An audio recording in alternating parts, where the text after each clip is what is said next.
Hello student, इससे पहले वाले लेक्चर में हम सब ने देखा था टाइप्स ऑफ ओव्यूल, है ना। ओव्यूल कितने तरह के होते हैं इसके बारे में, और उसके बाद जो हमें जानना है वो है पॉलिनेशन। पॉलिनेशन, है ना। तो सबसे पहले तो हमें ये समझना होगा कि पॉलिनेशन का मतलब क्या है ना। तो इसका मतलब है transfer of pollen grain from anther to stigma, है ना। यानी कि पॉलन ग्रेन को एंथर से स्टिग्मा तक पहुंचना क्या कहलाता है? पॉलिनेशन। तो ये तो आपने समझ लिया, है ना। अब हम थोड़ा सा इसके टाइप्स की ओर बढ़ते हैं कि पॉलिनेशन का टाइप्स क्या है ना। जैसे अगर हम इसके टाइप्स की बात करें तो सबसे पहला जो टाइप्स होता है फर्स्ट, वो होता है ऑटोगैमी, है ना। क्या होता है? ऑटोगैमी। अब ऑटोगैमी का मतलब क्या है? जैसे मान लीजिए ये इस तरह से एक प्लांट है ना। ये मान लीजिए इस तरह से एक प्लांट है, ये अंडरग्राउंड पार्ट है, रूट, है ना। इस जगह पर इसमें एक फ्लावर है, इस जगह पर एक फ्लावर है, इस तरह से ना। ये फ्लावर में बीच का पोर्शन है इस तरह से, और ये पेरिफेरल पार्ट है, यानी कि ये एंथर है और ये स्टिग्मा है ना। यहाँ पर भी दूसरा फ्लावर है ये, और इसमें भी इस तरह से एंथर है और इस तरह से स्टिग्मा है। इसको समझिए ध्यान से, है ना। ये एंथर से अगर पॉलन ग्रेन इस फ्लावर के स्टिग्मा तक जाता है, क्लियर। इस एंथर से पॉलन ग्रेन इस फ्लावर के स्टिग्मा तक जाता है, तब हम इसे कहेंगे ऑटोगैमी। इसका मतलब ऑटोगैमी में क्या हो रहा है? Transfer of pollen grain from anther to stigma of same flower, clear. मतलब एक ही फ्लावर के, तो हम यहाँ पे लिख सकते हैं, है ना, transfer of pollen grain from anther to stigma of same flower, है ना। मतलब एक ही फ्लावर के एंथर से पॉलन ग्रेन निकलकर उसी फ्लावर के स्टिग्मा तक जाएगा, तब क्या होगा? ये ऑटोगैमी, ठीक है। सेकेंड है गाइटोनोगैमी।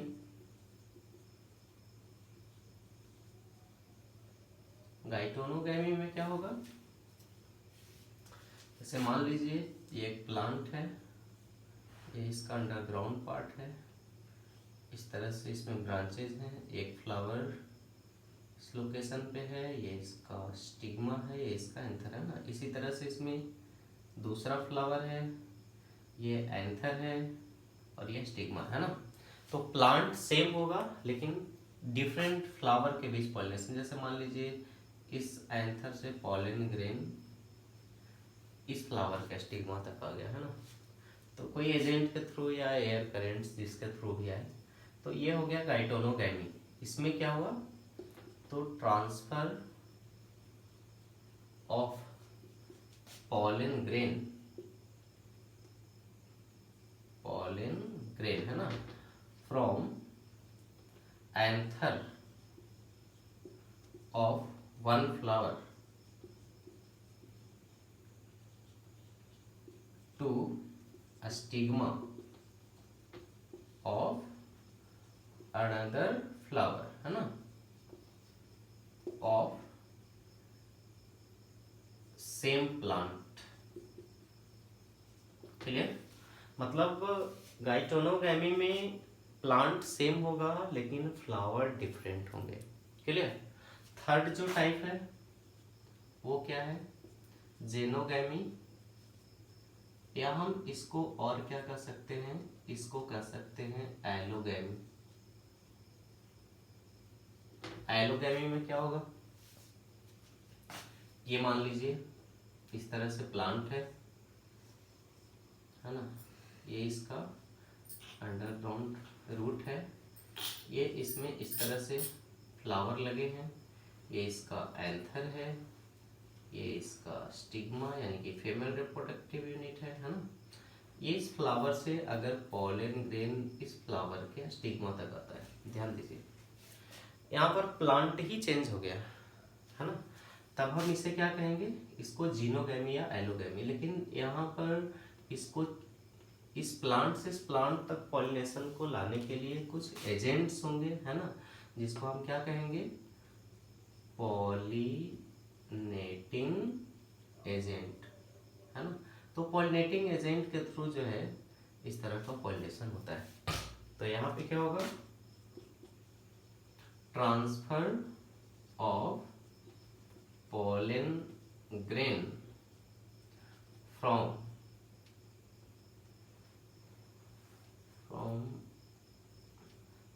anther of one flower to a stigma of another flower of two different plant। Clear है। तो आपने देखा तीन टाइप्स का पॉलिनेशन। फर्स्ट ऑटोगैमी, इसमें क्या हो रहा है, सेम फ्लावर में पॉलिनेशन हो रहा है ना। गाइटोनोगैमी में क्या हो रहा है, फ्लावर डिफरेंट है बट प्लांट सेम है। और जेनोगैमी या एलोगैमी में क्या हो रहा है, दो डिफरेंट प्लांट के फ्लावर के बीच पॉलिनेशन हो रहा है ना। यहाँ पर एक चीज और ध्यान में रखनी है, ये जो ऑटोगैमी और गाइटोनोगैमी है ना, ये दोनों को हम कलेक्टिवली सेल्फ पॉलिनेशन कर सकते हैं है ना। इसे क्या कर सकते हैं, सेल्फ पॉलिनेशन। किसे, ऑटोगैमी और गाइटोनोगैमी को, दोनों को सेल्फ पॉलिनेशन कर सकते हैं। और इसे क्या कर सकते हैं, इसे कर सकते हैं क्रॉस पॉलिनेशन। क्लियर है। तो आपने देखा सेल्फ पॉलिनेशन और क्रॉस पॉलिनेशन के बारे में है ना। तो ये सेल्फ पॉलिनेशन और क्रॉस पॉलिनेशन में डिफरेंस क्या देखा आपने, तो सेल्फ पॉलिनेशन में प्लांट सेम है ना, फ्लावर सेम या डिफरेंट हो सकता है लेकिन प्लांट जो है वो क्या है, सेम है। लेकिन क्रॉस पॉलिनेशन में प्लांट क्या है, डिफरेंट है ना। तो इस तरह से आपने पॉलिनेशन का टाइप देखा। अब देखिए क्रॉस पॉलिनेशन में बिना एजेंसीज का पॉलिनेशन नहीं होगा, मतलब इसके लिए पॉलिनेटिंग एजेंट की रिक्वायरमेंट पड़ेगी है ना। अब ये पॉलिनेटिंग एजेंट किस तरह का होता है, थोड़ा सा इसको समझते हैं है ना। तो पॉलिनेटिंग एजेंट क्या हो सकते हैं, किस तरह के हो सकते हैं है ना।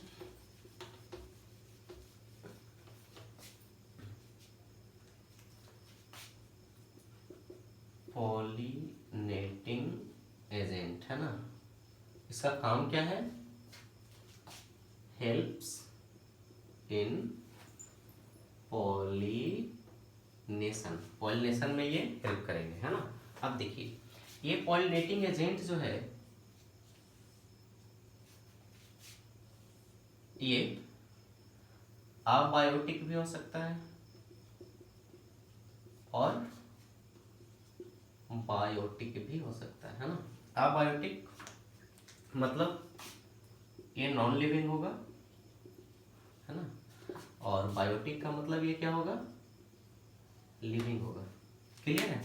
अब अबायोटिक जिसमें लाइफ नहीं है ना, तो उस तरह के पॉलिनेटिंग एजेंट क्या हो सकते हैं जिसमें लाइफ नहीं है ना। जैसे हम इसके एग्जांपल में ले सकते हैं एयर। क्लियर है। इसके एग्जांपल में क्या ले सकते हैं, एयर। एयर के थ्रू अगर पॉलन ग्रेन उड़ करके स्टिग्मा तक जाता है, स्टिग्मा तक पहुंचता है, तब ये हो गया अबायोटिक है ना। दूसरा और अबायोटिक में क्या हो सकता है, वाटर। लेकिन यहाँ पर ध्यान देना है, अगर एयर के थ्रू पॉलिनेशन हो रहा है ना, तब हम ऐसे पॉलिनेशन को क्या कहेंगे, इसके लिए हम टर्म यूज करते हैं अनीमोफिली। क्लियर। तो कहीं पे भी ये टर्म आया अनीमोफिली, तो इसका मतलब आप समझ जाएंगे, इसका मतलब पॉलिनेशन किसके थ्रू हो रहा है, एयर के थ्रू हो रहा है ना। अगर वाटर के थ्रू हो रहा है तब क्या कहेंगे इसे कहेंगे हाइड्रोफिली। क्लियर। तो नॉन लिविंग या अबायोटिक पॉलिनेटिंग एजेंट में जनरली क्या होगा, एयर और वाटर के थ्रू हो रहा है तो हाइड्रोफिली, एयर के थ्रू हो रहा है तो एनीमोफिली, है ना। इसके बाद बायोटिक में, यानी कि जिसमें लिविंग है, इसमें बहुत सारे फैक्टर्स आ सकते हैं, है ना। जैसे अगर हम कहें कि इंसेक्ट के थ्रू हो रहा है ना, तो इंसेक्ट के थ्रू अगर पॉलिनेशन हो रहा है तब हम इसे क्या कहेंगे, इसे कहेंगे इंटोमोफिली। ध्यान रखना है, इंसेक्ट के थ्रू अगर पॉलिनेशन हो रहा है तब क्या कहेंगे इसे, इंटोमोफिली, है ना। अगर बर्ड्स के थ्रू हो रहा है, तब क्या कहेंगे, इसे कहेंगे ऑर्निथोफिली। क्लियर है। इसके अलावा अगर ये बैट्स के थ्रू हो रहा है, है ना, तो इसको क्या कहेंगे, इसे कहेंगे कायरोटेरोफिली। क्लियर है। और किसके थ्रू होगा, अगर ये एंट्स के थ्रू हो रहा है तब क्या कहेंगे, मायरेमेकोफिली। क्लियर है ना। तो इस तरह से आपने देखा इंसेक्ट के थ्रू, बर्ड्स के थ्रू, बैट्स के थ्रू, एंट के थ्रू, है ना। अगर स्नेल्स के थ्रू हो रहा है तो